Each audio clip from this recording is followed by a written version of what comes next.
नमस्ते विद्यार्थी मित्रों। इस कहानी ममता का आधा पाठ आधी इकाई हमने इसके पहले के टास्क में चलाई थी। अभी आगे का भाग। यहाँ चंद्रमणि रोहतास दुर्ग के किले में चूड़ामणि नाम का मंत्री था और उसकी एक लौती पुत्री जो विधवा थी, ममता उसका नाम था। और एक बार शेरशाह ने रोहतास के दुर्ग पर चढ़ाई कर दी और आक्रमण करके चूड़ामणि का देहांत हो गया। चूड़ामणि को मृत्यु हो गई और उसी बार ममता ने अपना घर छोड़कर वह जंगल में काशी के उत्तर में जाकर स्थित हो गई। धर्मचक्र विहार यानी बिहार, जहाँ गौतम बुद्ध जैसे संतों का उपदेश सुनने के लिए वहाँ संत भिक्षुक लोग इकट्ठे होते थे। वहाँ पर जाकर एक अपनी झोपड़ी बनाकर रहने लगी। एक बार की जब बात है, तब वह अपनी झोपड़ी में बैठी बैठी गीता जी का पाठ कर रही थी। पाठ रुक गया। पाठ अचानक रुक गया और एक भीषण और हताश आकृति दीपक के मंद प्रकाश में सामने खड़ी थी। एक हताश और निराश व्यक्ति आकृति जैसा एक आदमी मंद प्रकाश यानी दीपक का मंद प्रकाश में दिखता हुआ खड़ा है। वह स्त्री उठी। उसने कपाट बंद करना चाहा, उसने अपने दरवाजे को बंद करना चाहा, परंतु उस व्यक्ति ने कहा, माता मुझे आश्रय चाहिए। लेकिन उस व्यक्ति ने तुरंत बोल दिया कि माता मुझे आश्रय चाहिए, मुझे तुम्हारे वहां पे आसरा चाहिए। तुम कौन हो? स्त्री ने पूछा कि तुम कौन हो? मैं मुगल हूँ, चौसा युद्ध में शेरशाह से विपन्न होकर रक्षा चाहता हूँ। मैं मुगल हूँ और चौसा युद्ध में मुझे शेरशाह ने विपन्न होकर शेरशाह से हार कबूल कर मैं अपनी रक्षा चाहने के लिए इधर दौड़कर आ गया हूँ। इस रात अब आगे चलने में मैं असमर्थ हूँ। इस रात को अब मैं आगे चलने के लिए असमर्थ हूँ। मैं कमजोर हो गया हूँ, मुझे रक्त बह रहा है। क्या शेरशाह से? स्त्री ने अपने होठ काट लिए। होठ काटना यानी क्रोध में बोलना। उसने क्रोध में बोला, शेरशाह ने? हाँ माता। उस व्यक्ति ने कहा, हाँ माता, परंतु तुम भी वैसे ही क्रूर हो। वही भीषण रक्त की प्यास, वही निष्ठुर प्रतिबिंब तुम्हारे मुख पर भी है। वह स्त्री ने क्या कहा? तुम भी वैसे ही क्रूर हो। क्रूर एटले निर्दयी। तुम भी दयाहीन हो और तुम्हारे चेहरे पे भी रक्त की प्यास दिख रही है। निष्ठुर प्रतिबिंब, कठोर प्रतिबिंब तुम्हारे चेहरे पे से नजर आ रहा है। सैनिक, मेरी कुटी में स्थान नहीं। तुम्हें मेरी कुटिया में कोई स्थान नहीं। जाओ कहीं दूसरा आश्रय खोज लो। जाओ और दूसरी कहीं जगह पर जाकर अपना आश्रय खोज लो। गला सूख रहा है, साथी छूट गए हैं, अश्व गिर गए हैं, इतना थका हुआ हूँ, इतना।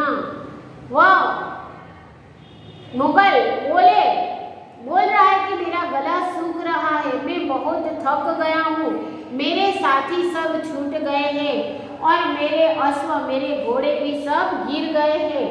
और कहते कहते व्यक्ति दम से जमीन पर आकर बैठ जाता है और उसे सामने पूरा ब्रह्मांड यानी पूरी सृष्टि घूमती हुई नजर आती है। स्त्री ने सोचा, यह विपत्ति कहाँ से आई?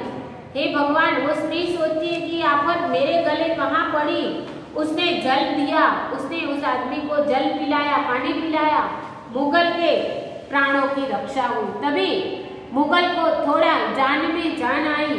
वह सोचने लगी कि ये सब दया के पात्र नहीं। वह स्त्री सोचने लगी कि ये व्यक्ति दया के पात्र नहीं है, क्योंकि ये भी युद्ध भूमि से लड़ता हुआ यहाँ आया है।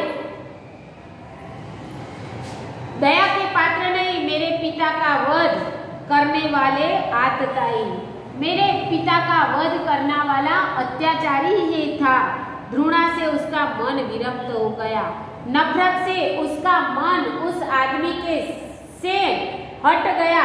स्वस्थ होकर मुगल ने कहा, माता तो फिर मैं यहाँ से चला जाऊं? उसने कहा, माता तो मैं यहाँ से चला जाऊं? स्त्री विचार कर रही थी, मैं ब्राह्मणी हूँ, मुझे तो अपना धर्म अतिथि देव के सत्कार का पालन करना चाहिए। कोई धर्म का पालन करे न करे, लेकिन मैं तो ब्राह्मण की लड़की हूँ, मैं ब्राह्मणी हूँ और मुझे मेरे धर्म, मेरे संस्कार और मेरी संस्कृति का पालन हमें करना चाहिए। तो अपने धर्म में मातृदेवो भव, पितृदेवो भव, माता ने देव समान, पिता ने देव समान, अतिथि देवो भव ने आचार्य देवो भव, गुरु ने देव समान और अतिथि मेहमान ने पण देव समान गणवा જોઈએ। तो मेरे अतिथि धर्म का सत्कार का जो मेरे में जो पालन करना चाहिए, परंतु यहाँ नहीं। लेकिन वह सोचती, यहाँ नहीं, मैं अकेली हूँ, ये आदमी का कोई विश्वास नहीं कर सकती मैं। ये सब दया के पात्र नहीं है, ये लोग दया के पात्र नहीं होते, परंतु दया तो नहीं, कर्तव्य करना है। मुझे इस पर दया नहीं करनी है, लेकिन मुझे मेरे कर्तव्य का पालन करना है। तब मुगल अपनी तलवार टेक कर उठ खड़ा हुआ। वह टूट जाता है और वह अपनी तलवार के टेके के सहारे खड़ा होता है। और ममता ने कहा, क्या आश्चर्य है कि तुम भी छल न करो। मैं तुम्हारे साथ कैसे विश्वास कर लूं कि तुम भी मेरे साथ कोई प्रपंच नहीं करोगे, कोई छल नहीं करोगे। ठहरो, छल नहीं, तब नहीं स्त्री। वह बोलती है कि वह आदमी बोलता है कि नहीं, मैं कोई स्त्री के साथ छल नहीं करता। जाता हूँ, तैमूर का वंशधर स्त्री से छल करेगा। मैं जाता हूँ, मेरा वंश कोई स्त्री के साथ छल करने के लायक नहीं है। जाता हूँ, भाग्य का खेल है। जाता हूँ, कोई बात नहीं, आप मुझे आश्रय देना नहीं चाहती तो कोई बात नहीं, मेरा भाग्य का खेल है, किस्मत जहाँ ले जाएगा वहाँ चला जाऊंगा। ममता ने कहा, यहाँ कौन दुर्ग है? यहाँ तुम्हें कौन सा दुर्ग, तुम्हें कौन सा किला दिखाई दे रहा है? यहाँ झोपड़ी न, जो चाहे लो। यहाँ तो झोपड़ी है और झोपड़ी भी तुम्हें चाहे तो ले लो, मुझे तो अपना कर्तव्य निभाना पड़ेगा। कोई बात नहीं, तुम छल करके मेरे से क्या ले लोगे? मेरे पास कोई बहुत बड़ा किला नहीं है और न मेरी झोपड़ी है। लेना चाहो तो ले लो, लेकिन मुझे अपने कर्तव्य निभाना पड़ेगा, मुझे अपने कर्तव्य का पालन करना पड़ेगा। जाओ भीतर, थके हुए पति, जाओ और झोपड़ी में आराम करो। तुम चाहे कोई भी हो, मैं तुम्हें आश्रय देती हूँ। तुम चाहे कोई भी हो, लेकिन आश्रय देना मेरा काम है। सब अपना धर्म छोड़ दे तो क्या मैं भी छोड़ दूं? सभी लोग ऐसे डर कर अपना धर्म छोड़ दे तो मैं भी अपना धर्म छोड़ दूं, ऐसा नहीं है। मुगल ने चंद्रमा के मंद प्रकाश में वह महिमामय मुखमंडल देखा। मुगल ने चंद्र की चांदनी में मंद प्रकाश में उस स्त्री का चेहरा देखा, जिसका चेहरा कैसा था? महिमामय, यानी प्रभावशाली व्यक्तित्व वाली ये स्त्री थी। उसने मन ही मन उस स्त्री को नमस्कार किया। ममता पास की टूटी हुई दीवारों में चली गई। ममता ने उस झोपड़ी में उस पति को आसरा दिया और खुद पास वाली टूटी हुई दीवारों में चली गई। भीतर थके पथिकों ने झोपड़ी में विश्राम किया और अंदर उस झोपड़ी में उस जो थका हारा पथिक था उसने वहां पर आराम किया। प्रभात में खंडहर की संधि से ममता ने देखा। जो खंडहर था वहां प्रभात यानी सुबह में जब ममता ने देखा खंडहर की संधि यानी एक तिराड़, खंडहर की दीवारों के बीच की तिराड़ में से ममता ने देखा सैकड़ों अश्वारोही उस प्रांत में घूम रहे हैं। उस जगह पर सैकड़ों अश्वारोही घोड़े सवार बहुत से सैनिक इधर उधर घूम रहे हैं। वह अपनी मूर्खता पर स्वयं को कोसने लगी। वह अपने आप को मूर्ख समझने लगी कि मैंने इसको कहाँ आश्रय दिया और ये लोग अश्वारोही इसको ही ढूंढ रहे, कहीं मेरी झोपड़ी पे उन्होंने आक्रमण कर दिया तो मेरा क्या होगा। खुद को ही कोसने लगी।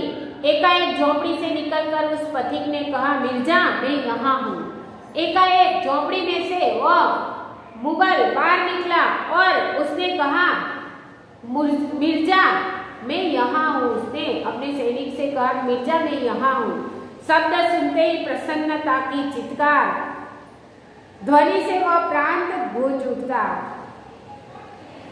अचानक सबको पता चल गई कि यहाँ अपना मुगल छिपा हुआ है।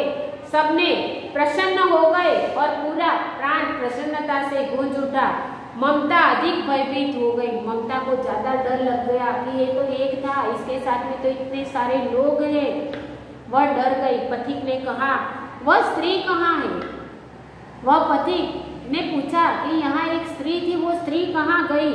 उसे खोज निकालो, जाओ उसे खोज निकालो, इतने में कहीं बैठी होगी। ममता छिपने के लिए अधिक सचेष्ट हुई। ममता ने सोचा ये लोग मुझे ढूंढेंगे, इससे तो अच्छा मैं ज्यादा चेत गई। और वह उसने जाकर जहाँ शिकारियों के बचने के लिए जहाँ मृग छिप जाते हैं, वह जहाँ छिपने मृगों के छिपने का जो वन होता है, वहां पर वह मृग दाव में चली गई। दिन भर उसने न निकली। पूरे दिन वह मृग दाव में छिपी हुई रही।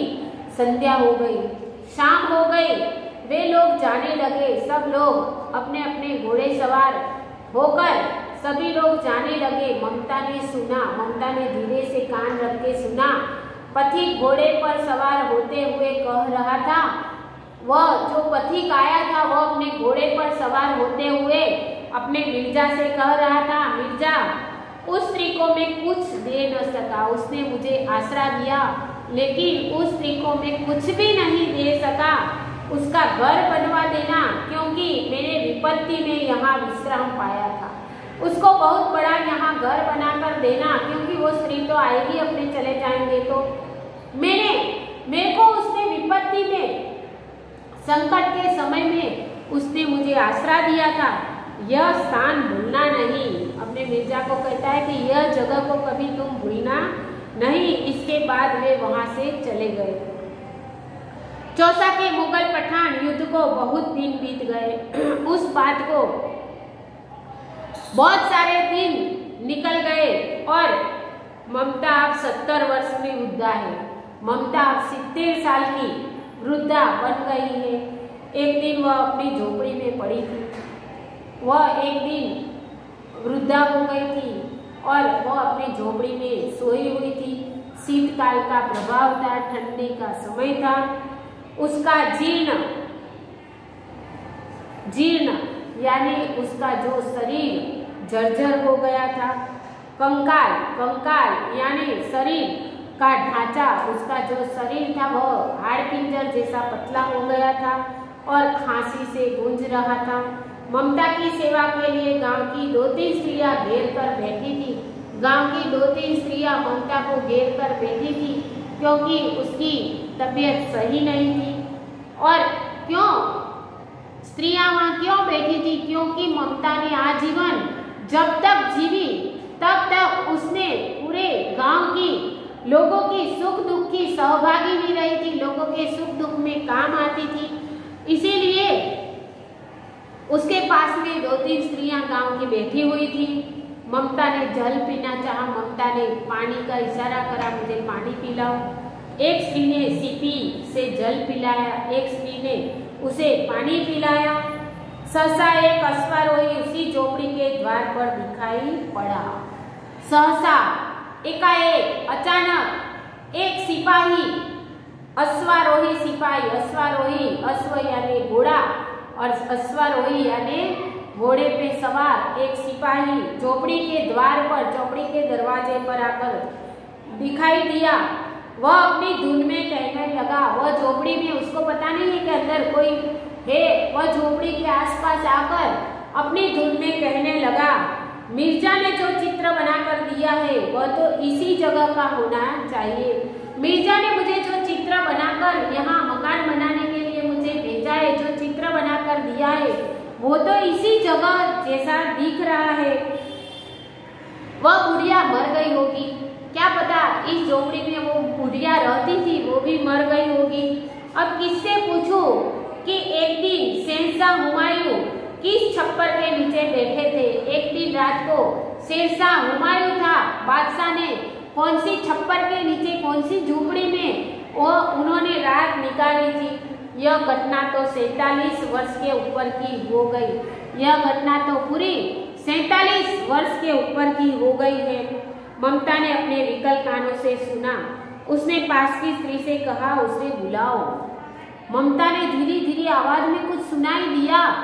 विकल कान यानी उसके कान कमजोर कानों में उसे कुछ सुनाई दिया। उसने वह गांव की स्त्रियों को बोला कि उसे इधर बुलाओ। अश्वारोही पास आया। अश्वारोही उसके पास में आया तो ममता ने अपनी रुकी हुई आवाज में रुक रुक कर बोला, मैं नहीं जानती कि वह शहंशाह था या साधारण मुगल। मैं नहीं जानती कोई वो साधारण राजा था या कोई शहंशाह था, पर एक दिन इस झोपड़ी के नीचे वह रहा था। लेकिन एक आदमी इस झोपड़ी के नीचे वह रहा था। मैंने सुना था कि वह मेरा घर बनाने की आज्ञा दे चुका था। मैंने उसके मुंह से इस घर को बनाने की आज्ञा वह दे चुका था। भगवान ने सुन लिया और उस आज्ञा को भगवान ने सुन लिया। आज मैं इस झोपड़ी को छोड़ के जाती हूँ। अब तुम इसका मकान बनाओ, चाहे बहुत बड़ा महल। मैं अपने चिर विश्राम गृह में जाती हूँ। मैं तो अपने चिर विश्राम गृह, चिर यानी लंबे समय के लिए स्वर्ग में जाती हूँ। बुढ़िया के प्राण पंखेरु उड़ गए और बुढ़िया की मृत्यु हो गई। वह अश्वारोही अवाक खड़ा रह गया। अश्वारोही सोचने में लग गया, आश्चर्य हो गया। जाते जाते उस बुढ़िया ने बात भी बता दी। वहाँ उस अश्वारोही ने वहाँ एक अष्टकोण 8 कोने वाला मंदिर बना और उस पर शिलालेख लगाया गया। बहुत बड़े पत्थरों में उसकी पंक्ति लगाई गई। 7 देश के नरेश हुमायूं ने एक दिन यहाँ विश्राम किया था।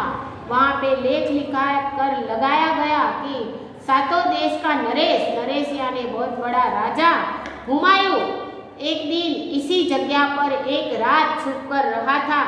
उनके पुत्र अकबर ने उनकी स्मृति में यह विशाल गगनचुंबी मंदिर बनवाया।